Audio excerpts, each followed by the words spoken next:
سيد الأنبياء والمرسلين محمد وآله وأصحابه أجمعين ومن تبعهم بإحسان إلى يوم الدين أما بعد. قال الله تبارك وتعالى: أعوذ بالله من الشيطان الرجيم. بسم الله الرحمن الرحيم. لقد من الله على المؤمنين إذ بعث فيهم رسولا من أنفسهم يتلو عليهم آياته ويزكيهم ويعلمهم الكتاب والحكمة وإن كانوا من قبل لفي ضلال مبين. صدق الله العظيم. اللهم صل على سيدنا محمد وعلى آل سيدنا محمد وبارك وسلم. اللهم صل على سيدنا محمد وعلى آل سيدنا محمد وبارك وسلم. اللهم صل على سيدنا محمد وعلى آل سيدنا محمد وبارك وسلم.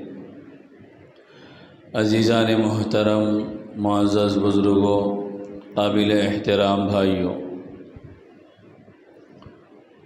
ربیع الاول کی مناسبت سے گزشتہ جمعہ آپ حضرات کے سامنے سیرت کو پڑھنا کیوں ضروری ہے اور سیرت سے مسلمانوں کا تعلق کیسے ہونا چاہیے، اس پر روشنی ڈالی گئی تھی، اور یہ بھی ذکر کیا گیا تھا کہ ربیع الاول کے جتنے جمعے ہیں ان سارے جمعوں میں نبی کریم صلی اللہ علیہ وسلم کی سیرت مبارکہ اور حیات طیبہ بیان کی جائے گی، جن میں سے آج نبی کریم صلی اللہ علیہ وسلم کی پیدائش کا تذکرہ اور آپ کی زندگی کے ابتدائی حالات بیان کیے جائیں گے. اس کے بعد پھر ہجرت کا واقعہ، پھر مدنی زندگی، اس کے بعد حجۃ الوداع، اس کے بعد نبی کریم صلی اللہ علیہ وسلم کا دنیا سے پردہ فرمانا. یہ موضوعات انشاءاللہ یہ جتنے جمعے ربیع الاول کے رہیں گے ان جمعوں کے اندر آپ حضرات کے سامنے پیش کیا جائیں گے. نبی کریم صلی اللہ علیہ وسلم کی پیدائش سے پہلے ہم لوگوں کو یہ جاننا چاہیے کہ اللہ تبارک و تعالیٰ نے کس ماحول میں اور کس زمانے میں سید الاولین والآخرین سیدنا محمد رسول اللہ صلی اللہ علیہ وسلم کو دنیا میں بھیجا. جب ساری دنیا میں نافرمانی، خدا فراموشی، ظلم و ستم اور ہر طرح کے غلط کام عام ہو گئے اور لوگوں کے حقوق تلف کیے جانے لگے، لوگوں کے ساتھ زیادتی ہونے لگی، تو ان حالات میں اللہ تبارک و تعالیٰ نے ساری انسانیت کے محسن رحمت للعالمین سیدنا محمد رسول اللہ صلی اللہ علیہ وسلم کو دنیا میں بھیجا. اللہ تبارک و تعالیٰ نے آپ کے دنیا میں آنے سے پہلے ایسے واقعات کو اور ایسے حالات کو ظاہر فرمایا جو اس بات کی علامت تھے کہ عنقریب وہ نبی آنے والے ہیں جو دنیا سے کفر کا خاتمہ کریں گے، شرک کا خاتمہ کریں گے، ظلم و ناانصافی کو ختم کریں گے اور کمزوروں، مظلوموں، ضعیفوں، بے سہاراؤں کو ساتھ دینے والے ہوں گے. ایسی علامتوں کو اللہ تبارک و تعالیٰ نے ظاہر فرمایا. خود آپ کے والد ماجد حضرت عبداللہ بڑی قربانی سے وہ گزرے تھے. اللہ تبارک و تعالیٰ نے ان کو بچایا قربانی سے، اور اس کے نتیجے میں نبی کریم سرور دو عالم سیدنا محمد رسول اللہ صلی اللہ علیہ وسلم دنیا میں تشریف لائے. آپ کے دنیا میں آنے سے پہلے، پیدائش سے پہلے تقریباً 50 یا 55 دن پہلے ہاتھیوں والوں کا واقعہ پیش آیا. اصحاب الفیل 30ویں پارے میں جو ہم الم تر کیف فعل ربک باصحاب الفیل سورہ فیل پڑھتے ہیں، اس کا واقعہ پیش آیا. ابرہہ جو بادشاہ تھا وہ ارادہ لے کر نکلا تھا کہ میں خانہ کعبہ کو ڈھا دوں گا، خانہ کعبہ کو گرا دوں گا، منہدم کر دوں گا، تاکہ اس نے اپنے مقام پر ایک عبادت خانہ بنایا تھا اور وہ یہ چاہتا تھا کہ لوگ خانہ کعبہ کو جانے کے بجائے میری بنائی ہوئی عبادت گاہ کو آئے اور وہاں پر لوگ آنے والے بنے، وہاں کا لوگ طواف کرنے والے بنے. یہ ارادہ لے کر وہ مکہ مکرمہ کی طرف نکلا، ہاتھیوں کا ایک بڑا لشکر لے کر، ہاتھیوں کی ایک بڑی تعداد لے کر، لیکن اللہ تبارک و تعالیٰ نے اس کے ہاتھیوں والے طاقتور لشکر کو ہلاک کرنے کے لیے کسی بڑی فوج کا اللہ نے نظم نہیں فرمایا، بلکہ چھوٹے چھوٹے پرندوں کو، ابابیل نامی پرندوں کو اللہ تبارک و تعالیٰ نے بھیجا کہ جنہوں نے معمولی کنکر ان کے اوپر گرائے کہ جس کے نتیجے میں وہ سارے انسان ہلاک ہو گئے۔ اور ایسے ہوئے کہ جس کو قرآن کریم میں فرمایا گیا کہ جیسا بھوسا ہو جاتے ہیں اس طرح وہ سارے کے سارے لوگ ہلاک ہو گئے۔ اور وہ واقعہ اس بات کی نشاندہی کر رہا تھا کہ عنقریب اس دنیا میں خانہ کعبہ کا جو حقیقی رکھوالا ہوگا، خانہ کعبہ کی جو حقیقت میں حفاظت کرنے والا ہے وہ دنیا میں آنے والا ہے۔ اب ظلم کا دور زیادہ نہیں چلے گا، خدا کو بھول کر لوگ زندگی زیادہ دیر تک نہیں گزاریں گے، اب اس دنیا میں امن و امان اور خدا کی عبادت والا ماحول شروع ہونے والا ہے۔ چنانچہ یہ اللہ کے نبی صلی اللہ علیہ وسلم کی ولادت اور آپ کی پیدائش سے پہلے کے حالات ہے۔ اس کے بعد اللہ تبارک و تعالیٰ نے نبی کریم صلی اللہ علیہ وسلم کو پیدا فرمایا۔ مشہور تاریخ ہے 12 ربیع الاول کی، بعض علماء نے 9 بھی تاریخ بیان کی ہے، لیکن مشہور تاریخ کے مطابق 12 ربیع الاول پیر کے دن صبح کے وقت سید الکونین سیدنا محمد رسول اللہ صلی اللہ علیہ وسلم کی پیدائش ہوئی۔ جب آپ کے دادا عبد المطلب کو معلوم ہوا کہ ان کے گھر میں لڑکے کی پیدائش ہوئی تو وہ خوش ہو گئے، پوترے کے آنے کی نسبت پر بے پناہ وہ خوش ہوئے، گھر آئے اور اپنے پوترے کا نام انہوں نے محمد رکھا۔ اللہ کے نبی کے 2 خاص نام ہیں، ایک نام محمد ہے اور ایک نام احمد ہے۔ محمد آپ کے دادا نے رکھا اور احمد آپ کی ماں والدہ حضرت آمنہ رضی اللہ عنہا نے آپ کا نام رکھا۔ جب عبد المطلب نے اپنے پوترے کا نام محمد رکھا تو لوگوں نے پوچھا کہ عبد المطلب تم نے تو بڑا نیا نام رکھا ہے، ایسا نام اب تک ہمارے معاشرے میں استعمال نہیں ہوا ہے۔ تو عبد المطلب نے کہا تھا کہ میرے اس پوترے کی شان، میرے اس بیٹے کی شان بھی سب سے الگ ہے، سب سے جدا ہے، اللہ تبارک و تعالیٰ پوری دنیا میں اس کی تعریف کروائے گا۔ چنانچہ محمد کے معنی آتے ہیں دنیا میں سب سے زیادہ جس کی تعریف کی جائے، دنیا میں سب سے زیادہ جس کی تعریف کی جائے اس کو محمد کہتے ہیں۔ اور میرے اور آپ کے آقا سیدنا محمد رسول اللہ صلی اللہ علیہ وسلم کی تعریف کہاں نہیں ہوئی اور کب نہیں ہوئی اور کب تک ہوتے رہے گی اللہ جانے گا۔ قیامت تک نبی کی تعریف ہوتے رہے گی، نبی کے آنے سے پہلے بھی نبی کی تعریف کی گئی، نبی کے آتے وقت بھی نبی کی تعریف کی گئی، نبی کی موجودگی میں بھی نبی کی تعریف کی گئی، اور قیامت تک اللہ تبارک و تعالیٰ اپنے نبی کی تعریف کرواتے رہے گا۔ ہواؤں میں نبی کی تعریف ہوگی، سمندروں میں نبی کی تعریف ہوگی، زمین میں نبی کی تعریف ہوگی، آسمانوں نبی کی تعریف ہوگی، ہر جگہ جہاں اللہ کو یاد کیا جائے گا وہی محمد رسول اللہ صلی اللہ علیہ وسلم کو بھی یاد کیا جائے گا۔ یہ آپ کے نام محمد کی تاثیر ہے کہ جس کی دنیا میں سب سے زیادہ تعریف کی جائے۔ اور احمد آپ کی والدہ حضرت آمنہ نے آپ کا نام رکھا، اور احمد کے معنی آتے ہیں جو سب سے زیادہ اللہ کی تعریف کرنے والا، اور اللہ کی تعریف سب سے زیادہ نبی نے کی ہے، اور قیامت کے دن نبی سب سے زیادہ اللہ کی تعریف کر کے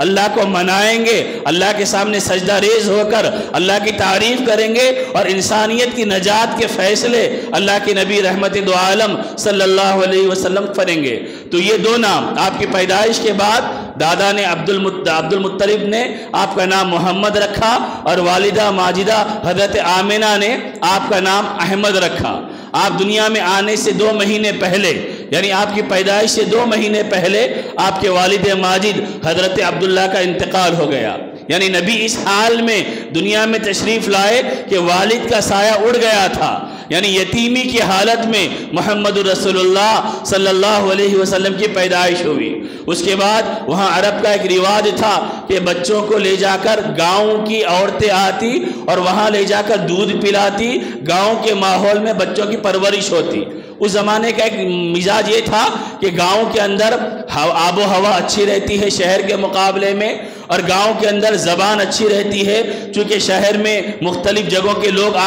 آنے کی وجہ سے بولی متاثر ہو جاتی ہے اور زبان بدل جاتی ہے، تو اس زمانے کا رواج تھا کہ دیہاتوں میں بچوں کی پرورش ہوتی، دودھ پینے کی جو عمر ہوتی 2-2.5 سال تک، وہ عمر دیہاتوں میں بچوں کو چھوڑ دیا جاتا، وہاں سے عورتیں آتی۔ اس وقت بھی جس دن اللہ کے نبی رحمت دو عالم صلی اللہ علیہ وسلم کی پیدائش ہوئی، عورتیں آئی تھی اور سب عورتوں نے بچوں کو لے لیا۔ حضرت حلیمہ سعدیہ رہ گئی کہ جن کو کوئی بچہ نہیں ملا، وہ اللہ کے نبی سرور دو عالم صلی اللہ علیہ وسلم کے گھر آئی اور معلوم کیا تو بتایا گیا کہ بچے کے والد نہیں ہیں۔ ان کے دل میں تھوڑا سا کھٹکا، بچے کے باپ نہیں ہے تو معاوضہ کون دے گا، مہنتانہ کون دے گا، پیسے کیسے ملیں گے، لیکن کوئی اور بچہ نہیں ملا تھا تو خیال آیا کہ خالی جانے سے بہتر ہے کہ اسی بچے کو میں لے کر چلے جاؤں۔ ان کو اس وقت تک اندازہ نہیں تھا وہ بچہ نہیں ہے بلکہ ساری انسانیت کا امام ہے، جس کے صدقے میں اللہ نے کائنات کو بنایا اور جس کے صدقے میں اللہ نے دنیا کو سجایا اور جس کے ذریعے رحمتوں کا ظہور، برکتوں کا ظہور اللہ فرمانے والا تھا۔ ان کو اس وقت تک اندازہ نہیں تھا یہ محمد الرسول اللہ یتیم نہیں ہے بلکہ در یتیم ہے، یہ انسانیت کے امام، نبیوں کے سردار ہونے والے تھے۔ بہرحال حضرت حلیمہ سعدیہ اس وجہ سے کہ کوئی بچہ نہیں ملا تھا، محمد رسول اللہ صلی اللہ علیہ وسلم کو لے لی۔ جیسے ہی آپ نے گود میں لی تو کہتی ہے کہ میرے جسم کے اندر ایک نئی حرارت پیدا ہو گئی، بھوک کی وجہ سے، فاقوں کی وجہ سے میرے اندر جو کمزوری تھی وہ ساری کی ساری ختم ہو گئی، اور میں جس اونٹنی پر آئی تھی وہ لاغر، کمزور، دبلی پتلی اونٹنی جو چلنے کے برابر قوت نہیں رکھتی تھی، اور میں اپنے لشکر سے، اپنے قافلے سے، اپنے لوگوں سے علیحدہ ہو گئی تھی اونٹنی کی کمزوری کی وجہ سے۔ جب میں محمد رسول اللہ کو لے کر اونٹنی پر بیٹھی تو اونٹنی مزے سے جھوم جھوم کر آگے بڑھنے لگی اور تیز چلنے لگی، اور میرا قافلہ جو میرے گاؤں کا تھا وہ مجھ سے پہلے نکل گیا تھا اور میں سب سے آخر میں مکے سے نکلی، لیکن یہ اونٹنی اس تیز رفتاری کے ساتھ چلنے لگی، دوڑنے لگی کہ میں نے اپنے قافلے کو پا لیا۔ قافلے والے حیرت میں تھے کہ حلیمہ کیا بات ہے کہ تم آئی تھی اسی کمزور اونٹنی پر لیکن اب جا رہی ہو توانا، طاقتور اور تیز چلنے والی اونٹنی پر؟ تو حلیمہ سعدیہ نے کہا یہ بچہ برکتوں والا بچہ مجھے ملا ہے، جب سے میں نے اس کو ہاتھوں میں اٹھایا، سینے سے لگایا، اللہ برکتوں کو ظاہر کر رہا ہے۔ چنانچہ میرے اور آپ کے آقا سیدنا محمد رسول اللہ صلی اللہ علیہ وسلم جب حلیمہ سعدیہ کے گاؤں کو گئے تو روایتوں میں ہے کہ جو علاقہ بنجر تھا، جہاں گھاس پھوس نہیں تھی، جہاں ہریالی نہیں تھی، اللہ کے نبی کی برکت سے وہاں ہریالی آ گئی۔ ان کی اونٹنیاں، ان کی بکریاں جو لاغر و کمزور ہو چکی تھی وہ دودھ سے بھر گئی، اور اللہ کے نبی صلی اللہ علیہ وسلم جہاں جاتے بچیوں اپنے گھر والوں کے ساتھ، اپنے دودھ پلانے والی بہنوں کے ساتھ، ماں کی بیٹیوں کے ساتھ، وہاں اللہ کے نبی صلی اللہ علیہ وسلم کے صدقے میں اللہ برکتوں کو ظاہر فرماتا۔ تو بہرحال 2 سال کی مدت ہو گئی، حلیمہ سعدیہ لے کر محمد رسول اللہ کو ان کی والدہ ماجدہ حضرت آمینہ کے پاس آئی اور آ کے عرض کیا کہ اگر اور کچھ وقت میرے پاس اس بچے کو چھوڑ دیا جائے تو آپ پر آپ کا احسان ہوگا۔ اللہ کے نبی صلی اللہ علیہ وسلم کی والدہ نے مزید 2 سال کے لیے ان کو دے دیا کہ وہ ان کے پاس رہیں گے۔ 4 سال ہوئے، اس درمیان اور بھی واقعات پیش آئے، اللہ کے نبی کے ساتھ شق صدر کا واقعہ پیش آیا، وہ گھبرا گئی اور لا کر ان کے والدہ کے پاس چھوڑ دیا۔ اور جب اللہ کے نبی صلی اللہ علیہ وسلم 4 سال کی عمر میں اپنی ماں کے پاس آئے تو 2 سال پوری اپنی ماں کے پاس، حضرت آمینہ رضی اللہ عنہ کے پاس آپ نے گزارا 2 سال کا وقت۔ 6 سال کی عمر ہو گئی تو حضرت آمینہ اپنے ننیال کو، اپنے میکے کو جو مدینہ منورہ ان کا میکہ تھا، اللہ کے نبی کو اور اپنی باندی ام ایمن کو لے کر نکلی۔ 1 مہینہ مدینہ منورہ میں قیام کیا، اس کے بعد 1 مہینے کے بعد مکہ واپس ہونے لگی۔ درمیان میں ایک راستہ آتا ہے، ایک مقام آتا ہے ابوا نام کا، وہاں اللہ کے نبی رحمت دو عالم صلی اللہ علیہ وسلم کی والدہ کا انتقال ہو گیا۔ کوئی اور نہیں ہے، ایک باندی ہے ام ایمن، اور چھوٹے سے سید المرسلین محمد رسول اللہ 6 سال کی عمر کا بچہ ہے۔ ماں کا انتقال ہو گیا، دنیا میں آئے تھے، باپ کو نہیں دیکھا، 6 سال کی عمر ہے، پوری محبتوں کا اور ماں کی ممتاؤں سے فیض اٹھانے کا موقع نہیں ملا، ماں کا سایہ بھی اڑ گیا۔ وہیں پر تدفین ہوئی، وہیں پر ان کی والدہ ماجدہ کو دفن کیا گیا، اور ام ایمن چھوٹے سے محمد رسول اللہ کو لے کر دادا کے پاس آئی، عبد المطلب کے پاس۔ جو مکے کے سردار تھے اور جن کا دبدبہ، جن کا رعب اور جن کی شان اللہ نے مکے میں رکھی تھی، عبد المطلب نے اپنے یتیم پوترے کو سینے سے لگایا اور اتنا پیار کیا، اتنی محبتوں سے نوازا کہ جہاں وہ بیٹھتے وہیں اپنے پوترے کو محمد رسول اللہ کو بٹھاتے۔ کسی کی مجال نہیں تھی کہ عبد المطلب کی جگہ پر بیٹھ سکے، لیکن عبد المطلب اپنے پوتے کو بٹھاتے اور بہت خوش ہوتے، یہاں تک کہ 8 سال کا وقت ہوا۔ 8 سال کے ہوئے دادا کا بھی انتقال ہو گیا۔ یعنی شفقت کے، محبت کے جتنے سائے تھے، جتنے رشتے تھے، اللہ نے سب رشتوں کو اٹھا دیا۔ باپ بھی نہیں رہے، ماں بھی نہیں رہی، دادا بھی نہیں رہے۔ دنیا والوں کو بتانا تھا کہ میرا نبی جس نے یتیمی کو لے کر دنیا میں آیا وہ سارے یتیموں کا ہمدرد تھا، وہ سارے یتیموں کا محسن تھا، اور جس نے سارے انسانیت کے سر پر ہاتھ رکھا، بے سہاراؤں کو سہارا دیا، پریشان حالوں کے ساتھ ہمدردی کا جس نے معاملہ کیا۔ میرے بزرگوں، میرے بھائیوں، نبی کے دادا کا انتقال ہو گیا اور نبی کی عمر مبارک صرف 8 سال کی ہے۔ آپ کے انتہائی محبوب چچا ابو طالب نے اپنے بھتیجے کو اپنے پاس لیا، اور ابو طالب اور ان کی اہلیہ فاطمہ بنت اسد نے اللہ کے نبی کو اتنا چاہا، اپنی اولاد سے بڑھ کر چاہا۔ اور اللہ کے نبی جب نبی بن گئے، باضابطہ اعلان نبوت کرنے لگے، اس وقت دشمنوں نے ستانا چاہا، لیکن ابو طالب کی موجودگی کی وجہ سے کسی کو ہمت نہیں تھی کہ وہ محمد رسول اللہ صلی اللہ علیہ وسلم کو ستا سکے۔ اس کے بعد نبی کریم صلی اللہ علیہ وسلم اپنے چچا ابو طالب کی پرورش میں آئے، ان کی نگرانی میں آئے، اور ان کے سائے شفقت میں پروان چڑھنے لگے۔ 12 سال کی عمر ہوئی، اس وقت مکہ کے لوگ ملک شام جاتے تھے، وہاں سے تجارت کا سامان لاتے اور مکہ مکرمہ میں بیچتے۔ تو اس وقت ابو طالب وہاں کے قافلے والوں کے ساتھ، تاجروں کے ساتھ ملک شام جانے کے لیے تیار ہو گئے۔ محمد رسول اللہ صلی اللہ علیہ وسلم نے چاہا کہ وہ بھی چچا کے ساتھ جائے، لیکن چھوٹے تھے، ابو طالب نہیں چاہتے تھے کہ ان کو مشقت ہو، اور سفر میں چونکہ تکلیف ہوگی اور پریشانی اٹھانی پڑے گی، وہ نہیں چاہتے تھے کہ ان کا بھتیجا سفر کی مشقتوں کو اٹھائے۔ انہوں نے منع کیا، لیکن اللہ کے نبی کی خواہش کو دیکھ کر وہ مان گئے اور ساتھ میں لے کر نکل گئے۔ مکہ سے نکلے، ایک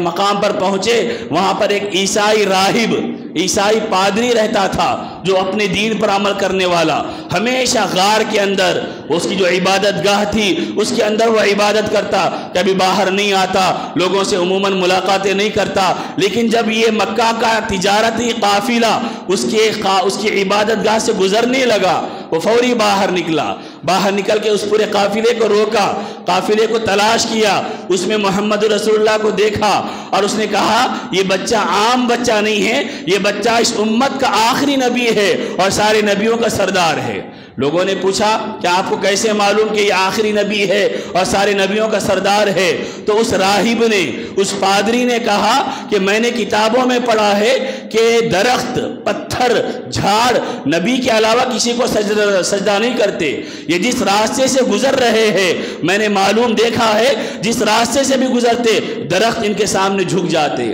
پتھر ان کے سامنے جھک جاتے، یہ نبی ہونے کی علامت ہے۔ جھاڑ اور پتھر کسی نبی کے علاوہ نہیں جھکتے۔ اس کے بعد اس نے کہا کہ میں چاہتا ہوں کہ ان کا مہر نبوت دیکھوں۔ اللہ کے نبی کے مہر نبوت دیکھا اور اس نے کہا یہ مہر نبوت جو اللہ کے نبی کے پشت مبارک پر تھا، یہ نبی کے آخری ہونے کی علامت ہے، خاتم النبیین ہونے کی علامت ہے، ان کے بعد کوئی نبی آنے والا نہیں ہے۔ اس کے بعد اس نے کہا ان کے ذمہ دار قافلے میں کون ہیں، ان کے سرپرست اس قافلے میں کون ہیں؟ لوگوں نے بتایا کہ ابو طالب ان کے چچا ہے، یہ ان کے ساتھ آئے ہیں۔ تو اس نے ابو طالب سے کہا میری ایک رائے ہے کہ اس بچے کو یہاں سے واپس بھیج دو، اگر آپ آگے جائیں گے تو آگے یہودی ہے اور کٹر عیسائی ہے، وہ کہیں دشمنی میں اس بچے کو مار نہ دے، اس کے ساتھ بدسلوکی نہ کرے، اس کے ساتھ ظلم نہ کرے۔ چنانچہ ابو طالب نے محمد رسول اللہ صلی اللہ علیہ وسلم کو وہاں سے واپس مکہ بھیج دیا۔ یہ نبی صلی اللہ علیہ وسلم کی 12 سال کی عمر میں واقعہ پیش آیا۔ اللہ کے نبی کی عمر گزرتے رہی، 20 سال کی عمر ہو گئی، اس کے بعد ایک واقعہ پیش آیا۔ واقعہ یہ تھا کہ 20 سال کی عمر میں اللہ کے نبی صلی اللہ علیہ وسلم مکے کے اندر ایک آدمی باہر سے آیا اور آ کے ایک آدمی سے اس نے معاملہ کیا، اپنا خرید و فروخت کا۔ عاص ابن وائل سے اس نے معاملہ کیا، زبیدی نام کا آدمی تھا، قبیلہ زبید کا، جس سے اس نے معاملہ کیا۔ معاملہ کرنے والے نے اس کو پیسے دینے سے انکار کر دیا۔ وہ اجنبی آدمی آیا، لوگوں کے پاس گیا، اپنی شکایت کی، بیان کی کہ میرے ساتھ یہ معاملہ ہوا، اس نے مجھے پیسے دینے سے انکار کر دیا ہے، کوئی میری مدد کرے۔ کوئی مدد کرنے کے لیے تیار نہیں تھا۔ اللہ کے نبی صلی اللہ علیہ وسلم کے چچا حضرت زبیر اس وقت تیار ہوئے، اور انہوں نے کچھ نوجوانوں کو اور مکے کے بااثر لوگوں کو جمع کیا اور یہ عہد کیا کہ ہم اس وقت تک ہمیشہ حقدار کو حق دلانے کے لیے اور مظلوم کو ظلم سے بچانے کے لیے کوشش کریں گے۔ سب نے مل کے ایک معاہدہ کیا۔ اسی معاہدے کو سیرت میں حلف الفضول کہتے ہیں کہ اس زمانے میں یہ عہد کیا گیا تھا، یہ کمیٹی بنائی گئی تھی کہ مکہ میں کسی کے ساتھ ظلم نہیں ہوگا، کسی اجنبی کو ستایا نہیں جائے گا، کسی کا حق ضائع نہیں کیا جائے گا۔ اگر ستایا جائے گا، حق ضائع کیا جائے گا تو یہ کمیٹی کے افراد اس کے خلاف کارروائی کریں گے۔ چنانچہ ان لوگوں نے کارروائی کی، اس اجنبی مسافر کا معاوضہ دلوایا اور اس کے پیسے دلوائے۔ وہ اللہ کے نبی نے بعد میں پھر فرمایا کہ اگر آج بھی مجھے اس طرح کے معاہدوں کے لیے بلایا جائے تو میں پہل کروں گا اور جا کے معاہدے کو پورا کروں گا اور ایسے لوگوں کے ساتھ شریک ہو جاؤں گا۔ 25 سال کی عمر ہوئی، اللہ کے نبی صلی اللہ علیہ وسلم کا نکاح ہوا، پہلا نکاح حضرت خدیجۃ الکبریٰ رضی اللہ عنہا سے، پہلا نکاح اللہ کے نبی کا ہوا، اور اس کے بعد تقریباً 25 سال تک اللہ کے نبی صلی اللہ علیہ وسلم نے کوئی اور نکاح نہیں فرمایا۔ 25 سال کی عمر میں آپ کا نکاح ہوا، اور آپ کی جتنی اولادیں ہیں وہ سب اولادیں حضرت خدیجۃ الکبریٰ رضی اللہ عنہا سے ہے۔ صرف ایک لڑکے آپ کے حضرت ابراہیم، وہ ماریہ قبطیہ سے ہے۔ باقی 4 بیٹیاں حضرت زینب، حضرت رقیہ، حضرت ام کلثوم، حضرت فاطمہ، عبداللہ، طیب، طاہر، یہ جتنی اولادیں ہیں یہ ساری کی ساری اولادیں حضرت خدیجۃ الکبریٰ رضی اللہ عنہا سے ہے۔ نبی کریم صلی اللہ علیہ وسلم نے اس کے بعد جب 35 سال کی عمر کو پہنچے تو حجر اسود کو رکھنے کا واقعہ پیش آیا۔ 40 سال کی عمر ہوئی تو نبوت سے اللہ تبارک و تعالیٰ نے سرفراز کیا ہے۔ نبی کیسے بنائے گئے، اس کے بعد جب آپ نے اعلان نبوت کیا تو لوگوں نے آپ کو کیسے ستایا، کیسے پریشان کیا، اور نبی نے قربانیاں دے کر اس دین کو انسانوں تک کیسے پہنچایا، وہ انشاءاللہ آئندہ جمعہ ذکر کیا جائے گا۔ آج جو آپ کے سامنے ذکر کیا گیا ہے وہ نبی کی پیدائش کے حالات اور نبی کی زندگی کے ابتدائی واقعات کی کچھ جھلکیاں ذکر کی گئی۔ ان واقعات کو بھی تفصیل سے بیان نہیں کیا گیا۔ میرے بزرگوں، میرے بھائیوں، میری اور آپ کی ذمہ داری ہے، ہم نبی سے محبت کا دم بھرتے ہیں اور نبی کی امت ہونے کا اظہار کرتے ہیں تو ہم اپنے نبی کی سیرت کو جاننے والے بنے، نبی کی سیرت کو پڑھنے والے بنے، نبی کی سیرت کو سمجھنے والے بنے، نبی کی سیرت کو سننے والے بنے، اور اس سیرت کے جو تقاضے ہیں ان تقاضوں پر عمل کرنے والے بنے۔ صرف زبان سے نعرے محبت کے لگا دینا اور دعوے محبت کے کر دینا یہ کافی نہیں ہوگا جب تک کہ میری اور آپ کی زندگی بدلے گی نہیں، جب تک کہ میری اور آپ کی زندگی میں اور مسلمانوں کی زندگی میں، چاہے وہ مرد ہو، چاہے وہ عورت ہو، چاہے وہ جوان ہو، چاہے وہ بوڑھا ہو، ان کی زندگیوں میں جب تک سید الکونین محمد رسول اللہ کی زندگی نہیں آئے گی، ان کا اسوہ نہیں آئے گا، ان کی تعلیمات نہیں آئے گی، اس وقت تک ہم سچے پکے مسلمان نہیں بن سکتے۔ اللہ کے نبی نے صاف فرمایا کہ تم میں سے کوئی اس وقت تک کامل مومن نہیں ہوگا جب تک کہ اس کے نزدیک میں اس کے گھر والوں سے زیادہ، اس کی اولاد سے زیادہ، اس کے ماں باپ سے زیادہ عزیز نہ ہو جاؤں۔ اور محبت کا تقاضا کیا ہے؟ محبت کا تقاضا یہ ہے کہ میرا ظاہر نبی کے مطابق بن جائے، میرا ظاہر، میری صورت، میری سیرت، میرے اخلاق، میرا لباس، میری وضاقتہ، میری طرز زندگی نبی جیسی زندگی بنے تو میں واقعی عاشق رسول بنوں گا، محب رسول بنوں گا، نبی کا چاہنے والا بنوں گا۔ نبی کی سیرت کچھ اور تقاضا کر رہی، نبی کا اسوہ کچھ اور پیغام دے رہا، اور میری اور آپ کی زندگی کسی اور ڈگر پر چل رہی ہے، تو اس کا مطلب یہ ہے کہ ہم ابھی حقیقت میں نبی کو چاہنے والے نہیں بنے، ابھی ہم دل سے نبی سے محبت کرنے والے نہیں بنے، ہم زبانی دعوے دار بن گئے، دکھاوے کے دعوے دار بن گئے۔ ہمیں کامیابی اس وقت ملے گی جب ہم سچے پکے نبی کے امتی بنیں گے، جب سچے پکے نبی کے عاشق بنیں گے، جب سچے پکے اپنی زندگی کو نبی کے نقش قدم پر ڈھالیں گے۔ نقش قدم نبی کے ہے، جنت کے راستے اللہ سے ملاتے ہیں، سنت کے راستے ہم نبی کے نقش قدم پر چلیں گے، یہی نقش قدم جنت تک لے جا کر پہنچائیں گے۔ دعا فرمائے کہ اللہ تبارک و تعالی نبی پاک صلی اللہ علیہ وسلم کی سیرت کو جاننے والا اور اس کے تقاضوں پر عمل کرنے والا بنائے۔ وآخر دعوانا ان الحمد للہ رب العالمین۔